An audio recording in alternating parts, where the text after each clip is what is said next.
রাজধানীর আজিমপুর এতিমখানা সড়কের দুপাশ দখল করে দীর্ঘদিন ধরে পার্কিং করে রাখা হচ্ছে অসংখ্য ভাড়ায় চালিত রেন্টেকারের গাড়ি। সকাল থেকে রাত পর্যন্ত এসব গাড়ি সড়কের উপর দাঁড়িয়ে থাকায় প্রতিদিন তীব্র যানজটের সৃষ্টি হচ্ছে। ভোগান্তিতে পড়ছেন সাধারণ পথচারী ও যাত্রীরা। আগে তো এখানে চাঁদাবাজি হইতো, পার্কিং এখানে চাঁদাবাজি করতো, অবৈধভাবে এটা করতো। হ্যাঁ, এখন যেহেতু রাস্তা দখল করতো, এখন আপনার যেহেতু নতুন সরকার আসছে, এখন এটার ব্যাপারে স্টেপ নেওয়া উচিত এবং এটা যেন দুর্ভোগ জনগণের জন্য যেন দুর্ভোগ না হয় আর দেশের জন্য যেন জ্যাম তৈরি না করে, সেই ব্যাপারে সরকার খেয়াল রাখা উচিত।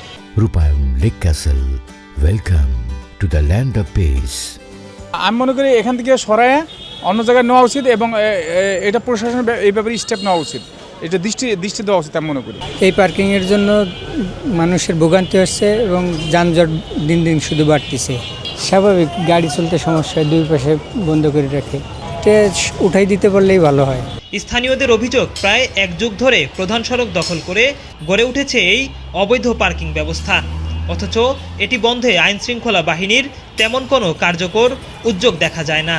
নিয়মিত অভিযান বা স্থায়ী সমাধানের অভাবে পরিস্থিতি দিন দিন আরও খারাপ হচ্ছে। সড়কে এই পার্কিংয়ের কারণে যানজট সৃষ্টি হয়। অনেকটা ফুটপাত এবং গাড়ি পার্কিংয়ের কারণে শুধু অল্প একটু না, বরং পুরোটাই, সামান্য কিছু বাদ রেখে পুরোটাই ব্লক হয়ে গেছে।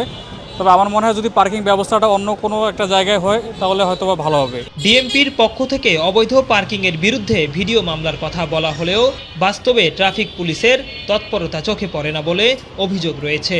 ফলে নিয়ম ভেঙে সড়ক দখল করেই চলছে গাড়ি পার্কিং। অভিযোগ রয়েছে 5 আগস্টের আগে এই অবৈধ পার্কিংকে কেন্দ্র করে নিয়মিত চাঁদা তোলা হতো। মাসিক ভিত্তিতে চাঁদা আদায়ের সঙ্গে কিছু অসাধু ট্রাফিক ইন্সপেক্টর ও সার্জেন্টদের জড়িত থাকার অভিযোগও করছেন সংশ্লিষ্টরা। ফলে প্রতিদিন চরম ভোগান্তিতে পড়তে হচ্ছে এই সড়ক দিয়ে চলাচলকারী যাত্রীদের। যানজট যেন এখানে নিত্যদিনের চিত্রে পরিণত হয়েছে।